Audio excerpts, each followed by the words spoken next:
All right, guys, welcome back to this week's automotive video with this beautiful 2023 Chevy Colorado Z71. It's got the 2.7 liter turbo 4-cylinder that we all love. We had to make some minor modifications to that coil wire there on number 1 cylinder to be able to get to it. But other than that, yeah, this is what me and Miles are going to be working on this week. It's a pretty nice truck. It's got some nice wheels. It's got some nice tires.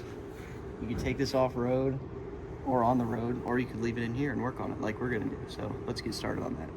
Now we're inside the truck. Here's another thing that's worth pointing out. If you do not know how to turn it on to key on engine off, just by pressing this button once with my foot off the brake, that does not turn it on.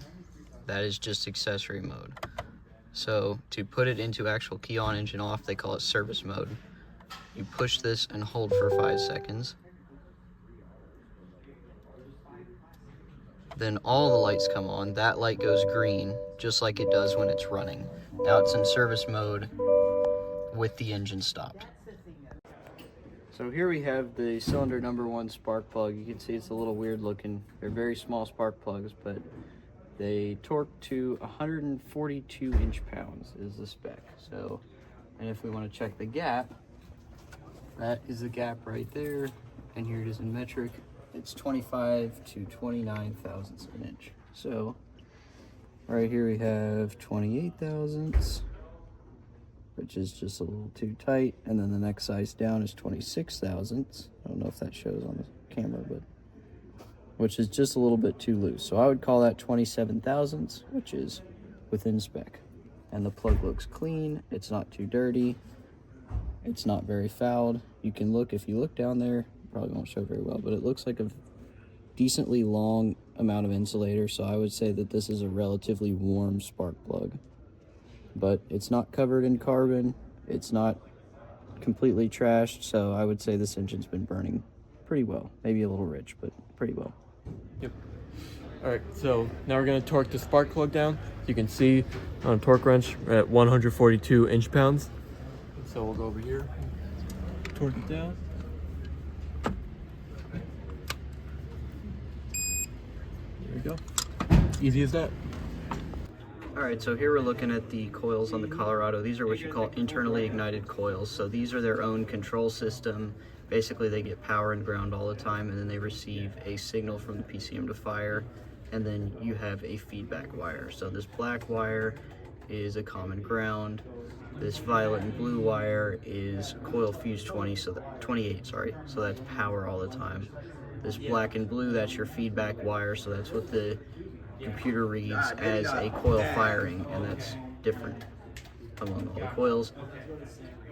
And then this is your blue and violet. It's control, so this is the signal from the PCM to fire the plug. And then this, since these are coil on plug, this is just the boot to the spark plug. So here we have the wires. So for our ignition coil. So this blue and violet wire right here, that's going to be the ignition control for cylinder 1. Each coil will have a different wire for their ignition control. This violet and blue wire here on the bottom, that's going to be the coil fuse for fuse 28.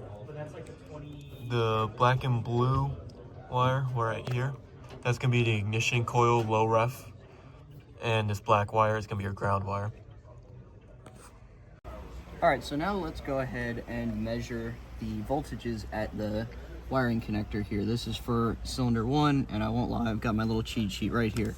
So got the meter here, that is connected to ground, so we're going to be probing it for power. So the ignition's on right now, and if we look at the blue and violet wire, the violet and blue wire, which is the fuse 28, that is fuse power right there, you can see we have 12 volts. So the coil is getting 12 volts all the time when the ignition is on.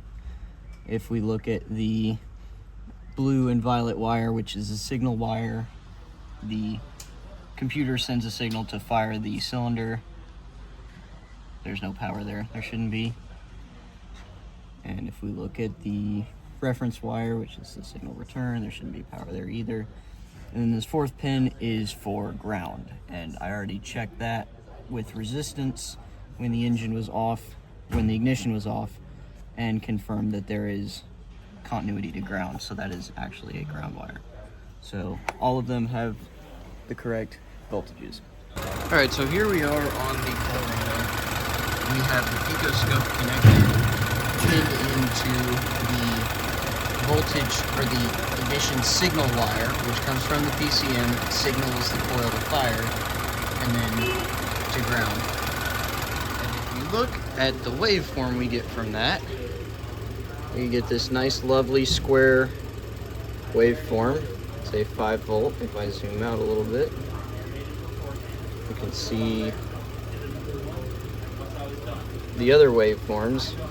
Seems pretty consecutive. There's none of those triple fire, 3 in a row type of things.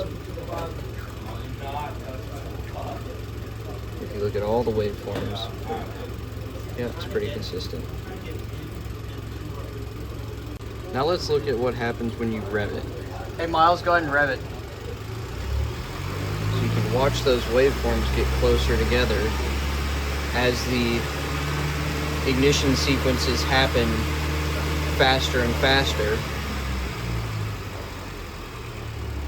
That all cinches right down and that gets closer together. So now, alongside being pinned into the driver's circuit, we are pinned into the signal feedback circuit. So I wanted to see if they would correlate in between that and ground. And this is what we have. I don't see any sort of noticeable, so red is driver circuit, green is feedback circuit. I don't see any sort of noticeable correlation. I can even turn this off. I mean, aside from that little spike, there's pretty much nothing going on here.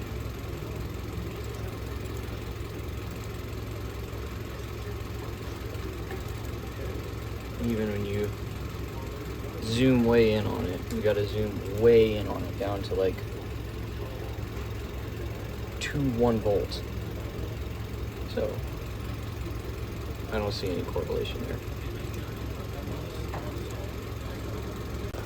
Alright, so here we have our amp clamp hooked up to our positive power to the coil, and this yellow wire is connected to the signal. And so we'll come over here to our picoscope. And so if we stop it, and we'll zoom in over here. So you can see this yellow line, that's going to be your signal wire that's turning on from ground, turns on, and then it stops, and that's when the spark goes off. And then see the amp, this green line, that's going to be your amperage spike. So when it spikes, and then it's going to drop, and that's also when your spark, and then you can see the correlation. Volvo. I am working on a 1998 Volvo 99. V70, 99 Volvo V70. S70. I'm underneath, yeah, whatever. I'm underneath the car trying to take off the goddamn turbo oil return pipe.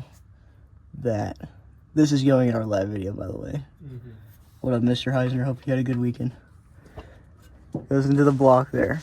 Tell me why you feel the need to make it not come out. I have to take the pressure line off.